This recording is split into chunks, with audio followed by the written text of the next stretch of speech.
नमस्कार मित्रांनो, मी प्रवीण चिले. Highway to growth मध्ये तुमचं स्वागत आहे. करो फायदे की बात. निफ्टी बँक निफ्टी प्रेडिक्शन त्यामध्ये तुमचं स्वागत करत आहे मित्रांनो. तर निफ्टी बँक निफ्टी प्रेडिक्शन मध्ये तुम्ही बाय करू शकता, तुम्ही सेल करू शकता, दोन्ही साईडला तुम्ही करू शकता. तुम्ही फ्युचर मध्ये काम करू शकता, ऑप्शन मध्ये काम करू शकता मित्रांनो. तर पहिलं म्हणजे की सपोर्ट लेवल सांगायच्या अगोदर आपण एकदा प्रथम आधी चार्टवर जाऊया आणि चार्टवरती काय अनालिस होते त्यानुसार आपण प्लॅन करू. जसं जर नीट बघाल मित्रांनो, तर सपोर्ट रेजिस्टन्स जे आता निघून येत आहेत या पुढच्या आठवड्यासाठी किंवा उद्या एक्सपायरी आहे मित्रांनो, तर जरा नीट प्लॅन करा. आज बँक निफ्टीची एक्सपायरी होती आणि खूप जबरदस्त असं झालं. जसं काल आपण प्लॅन केलं होतं की आपल्याला 21,500 ला मोठा सपोर्ट आहे आणि जर गॅप डाऊन जर झालं तर आपण बाईंग साठी प्लॅन करणार आहोत. जर बघा गॅप डाऊन जर झालं आणि त्यानंतर बाईंग प्राइस ऍक्शनची आपण वाट बघणार होतो. आपण हॅमर दाखवलेली बघा मी काल तुम्हाला प्राइस ऍक्शनची आपण प्लॅन केलेलं आणि त्यानुसार इथे हॅमर बनली. हॅमर बनल्यानंतर जो मोमेंट मिळाला, जर तुम्ही नीट बघाल तर पूर्ण वरती गेला, पूर्ण परफेक्टली वर गेला, प्राइस ऍक्शन नुसार वर गेला मित्रांनो. खूप जबरदस्त होतं कालचा दिवस, आजचा दिवस आपल्याला. आणि उद्या पण तसंच होणार आहे. उद्या पण एक्सपायरी असल्यामुळे थोडा पण प्लॅन करतोय. उद्या काय आहे की मोठा रेजिस्टन्स आहे मित्रांनो, एक 21,900 ला आणि दुसरा आहे मित्रांनो 22,000 ला. हे दोन रेजिस्टन्स आहेत. आज मार्केट 21,850 ला क्लोज झालेलं आहे. उद्या कसं ओपन होतं त्याच्यावर आहे. उद्या समजा जर काय 21,900च्या आसपास जर ओपन झाला आणि जर प्राइस ऍक्शन दिली तर आपण 22,000 पर्यंत ते 22,050 इझिली मूव्ह करेल. म्हणजे जवळजवळ इथून जर गॅप अप होतोय आणि प्राइस ऍक्शन मिळते 21,900 ला ब्रेक करून प्राइस ऍक्शन बनते, तर आपण 22,000, दुसरा टार्गेट 22,050 साठी आपण प्लॅन करू शकतो. दुसरा सीन असं होऊ शकतो की गॅपअपच समजा गॅपअपच 21,900 ला आला तर आपण 21,900च्या आसपास प्राइस ऍक्शनची वाट बघणार आणि प्राइस ऍक्शन नंतर आपण एंट्री मारणार. 22,000 पहिला टार्गेट आणि 22,050 हा दुसराच टार्गेट. सेकंड टार्गेटसाठी आपण जाऊ शकतो. तिसरा सीन आहे की जास्तच जर गॅपअप जर झाला, 22,000च्या इथेच जर गॅपअप जर झाला मित्रांनो, वरती 100 पॉईंटच्या आसपास जर गॅपअप जर झाला तर आपण इथे प्राइस ऍक्शनची वाढ बघणार. मोस्टली इथून प्राइस ऍक्शन आपल्याला खाली जाण्याचे चान्सेस जास्त मिळतील, कारण तिथे कॉल रायटर जास्त आहेत, पुट रायटर सुद्धा जास्त आहेत, कॉल रायटर पण जास्त आहेत. दोन्ही इक्वल मंथली आणि विकली टाइम फ्रेमवर जर तुम्ही बघाल तर 22,000ला मोठे कॉल रायटर आहेत. त्यामुळे चान्सेस असेल एकदा एक डीप येईल. तो डीप किती येऊ शकतो तर 21,900 पर्यंत येईल किंवा 21,800च्या आसपास डीप येऊ शकतो. आणि 21,800 जेव्हा येईल मित्रांनो, परत एकदा मी रिपीट करतो, 21,800 जेव्हा येईल, हे मित्रांनो बाईंग झोन आहे. कारण 21,800 आणि 21,950 900 इथे खूप वेळ मार्केटने टाइम घालवलेला आहे आणि त्यानंतर त्यांनी ब्रेकआउट दिलेला आहे. तर उद्या तुम्ही प्लॅन करू शकता की कसं होते सीन. थर्ड, जर गॅप डाऊन जर झाला आणि 21,700च्या आसपास जर आपल्याला मिळाला तर आपण प्राइस ऍक्शनची वाट बघणार आहे पुन्हा एकदा वर जाण्यासाठीच. एकाच कंडिशन मध्ये आपण फक्त प्लॅन करतोय की खाली जाईल. जर 22,000ला आपण टच करतोय मॉर्निंगच्या सेशनलाच, तर तिथून खाली येण्याची आपण वाट बघू. नाहीतर दोन सीन आहेत. दोन सीन काय, जर गॅप अप झाला, गॅप डाऊन झाला तरी आपण वर बघणार आहोत आणि जर का आपण तिथल्या तिथेच ओपन केलं तरी पण आपण वरती जाण्यासाठी प्लॅन करू. वरती जाण्यासाठी आपला पहिला टार्गेट जो असेल तो असेल, तिथल्या तिथेच जर ओपन झाला तर आपला पहिला टार्गेट असेल की कुठल्या साईडला प्राइस ऍक्शन देते, वर की खाली. जर वर गेला तर आपला पहिला टार्गेट 22,000 असेल, खाली गेला तर 21,700 टार्गेट असेल. आणि ह्या दोन रेंज मध्ये फिरू शकतो मार्केट उद्या, 21,700 ते 22,000. तर त्या पद्धतीने आपण प्लॅन करत आहोत निफ्टीला. आज निफ्टीला जो वर नेला, जो मेन हिरो जर तुम्ही बघाल तर रिलायन्स होता मित्रांनो. रिलायन्सने मोठी मूव्ह केली, जी जवळजवळ 50 पॉईंटची मुवमेंट केली आणि त्याच्यामुळे मार्केटला जोर लागला. दुसरं की HDFC बँकेने पण साथ दिलाय. HDFC बँक जर मित्रांनो बघाल तर बाईंग झोन मध्ये आलेला आहे. तिसरं आहे ICICI बँकेने पण साथ दिलाय. ICICI बँक तर कालच मी तुम्हाला सांगितलं होतं की बँक निफ्टीवर मी लय बुलिश आहे, कारण ICICI बँकेने डब्ल्यू पॅटर्न रेडी करून ठेवलेला वरती ब्रेकआउट साठी. तर हे होतं मित्रांनो निफ्टीचं प्रेडिक्शन. आता आपण बघूया बँक निफ्टी. बँक निफ्टीचं प्रेडिक्शन. बँक निफ्टी एकदम सुपर चालली, जसं आपण प्लॅन करतो त्या पद्धतीने चाललंय बघा. कालचं जे मी तुम्हाला सांगितलं होतं की तुम्हाला डेचं काय हे करतो पहिलं. काल मी जसं तुम्हाला सांगितलं होतं की आपण 45,000ला मोठा त्याला सपोर्ट आहे. मोठा सपोर्ट आहे 45,000ला. आणि 45,000च्या खाली आले मित्रांनो.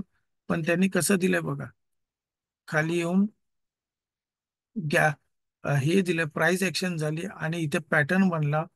पॅटर्न बनल्यानंतर तो कॅन्डलस्टिकचा पॅटर्न बनला आणि वरती गेला. कॅन्डलस्टिकचा पॅटर्न एंगल्फिंग कॅन्डल पॅटर्न बनला 15 मिनिटांमध्ये.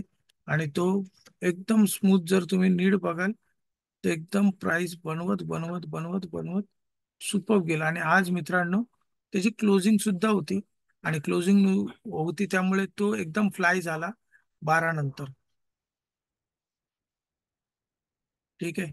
12 नंतर तो एकदम सुपर असा त्यांनी फ्लाय करायला सुरू केले. मित्रांनो परत एकदा मी ते तुम्हाला सांगेन, प्राइस ऍक्शन वरती भर द्या. उद्याची आपण लेवल आपण काढतोय, आपण काय उद्या काय होऊ शकतं आणि कुठे जाऊ शकतो. तर आज जर मी तुम्हाला सांगेन उद्याच्या लेवलनुसार, तर आपल्याला लेवल मोठी भेटते, 46,000ची मिळते आणि 46,500. म्हणजे उद्या मार्केट कुठे ओपन होते त्याच्यावर नुसार आपण प्लॅन करणार आहोत. जर मार्केट उद्या मित्रांनो, आता हे बँक निफ्टी जी आहे ही हलकी आहे थोडीशी, पण मंथलीच्या टाइम फ्रेम नुसार जर आपण प्लॅन केला आणि जर इथेच जर ओपन झाली 21,900, 45,900 आणि 46,000च्या आसपास जर ओपन जर झाली आणि प्राइस ऍक्शन मिळाला, तर आपला पहिला टार्गेट असेल 46,500, दुसरा असेल 46,700. पण प्राइस ऍक्शनची वाट बघणार. जर प्राइस ऍक्शन खाली झाली तर आपल्याला मस्त टार्गेट भेटेल 45,000 मित्रांनो. पण उद्या आपण कुठे ओपन होतं आणि काय प्राइस ऍक्शन बनते त्याच्यावर आपलं डिपेंड असेल. प्राइस ऍक्शन जर 46,000वरून जर खाली आली तर तुम्हाला 45,000 ते 45,500 पहिला टार्गेट आणि 45,000 दुसरा टार्गेट, असं दोन टार्गेटसाठी तुम्ही करू शकता.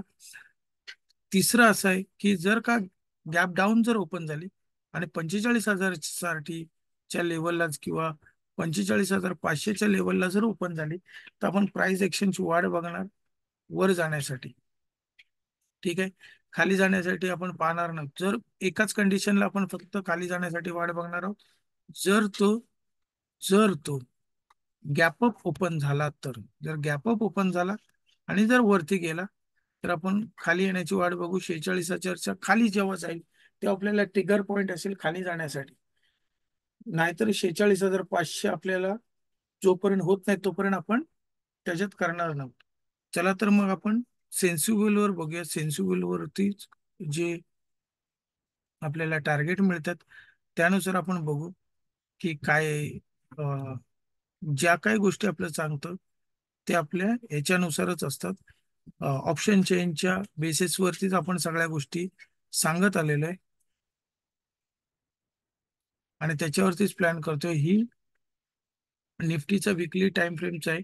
जर तुम्ही बघाल, जसं मी म्हणालो तुम्हाला, 21,900च मोठा त्याच्यासाठी रेजिस्टन्स असेल आणि त्यानंतर 22,000. जर 22,000च्या वरती गेला तर फ्लाय करेल जवळजवळ ते 22,200 पर्यंत. पण आपण 22,000ला प्राइस ऍक्शनची आपण वाट बघणार आहोत. उद्या एक्सपायरी आहे, तर सगळ्यांनी सांभाळून ट्रेड मारा. पॅटर्नला मॅच करा. 21,800 जे 21,700 मोठा पॅटर्न आहे, मी तुम्हाला तेच सांगतोय मित्रांनो. 22,000 ते 21,700 या रेंजमध्येच उद्या निफ्टी फिरू शकते. तर तुम्ही त्या पद्धतीने प्लॅन करा. जेव्हा जेव्हा जवळ येईल 21,800 ला जर प्राइस ऍक्शन बनली, वर जाण्यासाठी आपण करणार आहोत. जर गॅप डाऊन जर झाला, 21,700च्या आसपास जर आलो, इथे जर प्राइस ऍक्शन बनली, तरी पण आपण वरती जाण्यासाठीच प्लॅन करणार आहोत. कारण सपोर्ट पण स्ट्रॉंग आहे आणि रेजिस्टन्स मात्र एकच आहे. छोटासा रेजिस्टन्स 21,900 आहे आणि मोठा मात्र 22,000 आहे. मंथली टाइम वर जर आपण बघितलं तेच, तर मंथली टाइम वर एकदम क्लिअर कट दिसते 22,000. 22,000ला कॉल पुट दोघं पण आहेत आणि डायरेक्ट 21,700 थोडंसं आहे आणि 21,500, म्हणजे जवळ जवळ इथे मित्रांनो 500 पॉईंटच्या रेंजमध्येच निफ्टी दिसते. पीसीआर बघाल तर तुम्हाला 1.20 आहे. त्याचा अर्थ असा होतो की थोडासा हेवी आहे मार्केट. ठीक आहे, हलकं नाहीये, थोडंसं हेवी आहे. तर प्लॅन करून जावा, कारण आज हेवी असणारच, कारण खूप वाढलेलं आहे. तर एकदा प्राइस ऍक्शनची वाट बघूनच प्लॅन करा. दुसरं, निफ्टीमध्ये जर बँक निफ्टीमध्ये बघाल तर विकली टाइम फ्रेमला थोडं हलकं झालेलं आहे, कारण आज एक्सपायरी होती त्यामुळे हलकं तुम्हाला दिसतंय. ह्या ज्या लाईनी आहेत त्या कन्सिडर नका करू. तर मंथली टाइम फ्रेमवर तुम्ही प्लॅन करा. तर मंथली टाइम फ्रेमवर एकदम क्लिअर कट दिसते आपल्याला पॅटर्न, की 46,000, 46,500 आणि त्यानंतर 47,000. पण 46,000ला भरपूर आहेत लोक इकडे. त्यामुळे आपण प्लॅन करूया एक 45,000, 46,000 आणि 45,000. छोटासा हे सुद्धा आहे 45,500 ला. तर त्यानुसार उद्या प्लॅन होऊ शकतो. तर उद्या निफ्टीची एक्सपायरी असल्यामुळे मित्रांनो, थोडस स्टॉप लॉस टाईट लावून काम करा. निफ्टी आणि बँक निफ्टीची जेव्हा एक्सपायरी असते तेव्हा टाईट करून काम करा. हे लेवल्स आपण काढले सपोर्टचे आणि रेजिस्टन्सचे मित्रांनो, निफ्टीचे आणि बँक निफ्टीचे. त्यानुसार तुम्ही प्लॅन करा. आपली ही स्ट्रॅटेजी आहे. ही प्रयत्न करा 9:15च्या अगोदर तरी तुम्ही एंट्री, 9:30च्या अगोदर तर एंट्री घेऊच नका. आणि 9:45 नंतर जर तुम्ही एंट्री घ्याल तर खूप बेस्ट असेल. कारण का, तोपर्यंत मार्केटमध्ये जी व्हॉलेटिलिटी असते ती थोडीशी स्टेबल व्हायला लागते. जे गॅप डाऊनचा जो काय हे असतं ते पण थोडंसं शांत झालेलं असतं. आणि त्यानंतर तुम्ही फ्युचरमध्ये किंवा ऑप्शनमध्ये जर काम केलं तर सोपं जाईल तुम्हाला. 9:45 नंतर, 9:30 नंतर, 9:30 पर्यंत पहिल्या 15 मिनिटं तरी वाट बघा आणि त्यानंतर एंट्री मारा. मी तसंच करतो. मी पूर्ण अर्धा तास देतो मार्केटला पूर्ण शांत होण्यासाठी, आणि मग त्यानंतर आपल्या सपोर्टला किंवा आपल्या रजिस्टरला जेव्हा प्राइस ऍक्शन बनलेली असते त्यावेळेला प्राइस ऍक्शनने आपण त्याच्यात एंट्री करतो. थँक्यू मित्रांनो, धन्यवाद. लव्ह यू आर. उद्या एक्सपायरी आहे, सांभाळून काम करा. शक्यतो प्लॅन असा करा, पुढच्या एक्सपायरीचा ऑप्शन किंवा पुटमध्ये काम करा. आजच्या कॉल आणि पुटमध्ये नका करू इतकं, कारण टाइम डिके होण्याचे चान्सेस असतात. ठीक आहे, आणि खूप फास्ट होतात. आपल्याला समजेपर्यंत आपण, जरी आपण बरोबर असलो तरी टाइम डिके आपल्या बरोबर नसतो, तेव्हा आपण ट्रॅप होण्याचे चान्सेस असतात, दुसरे पैसे झिरो होण्याचे चान्सेस असतात. तर नेक्स्ट निफ्टीमध्ये काम करा. म्हणजे नेक्स्ट निफ्टीचा अर्थ पुढचा गुरुवारचा मित्रांनो प्लॅन करू शकता तुम्ही. धन्यवाद, धन्यवाद, धन्यवाद. Thank you very much. चॅनलला लाईक करा, सबस्क्राईब करा आणि बेल आयकॉनला हिट करा. धन्यवाद मित्रांनो.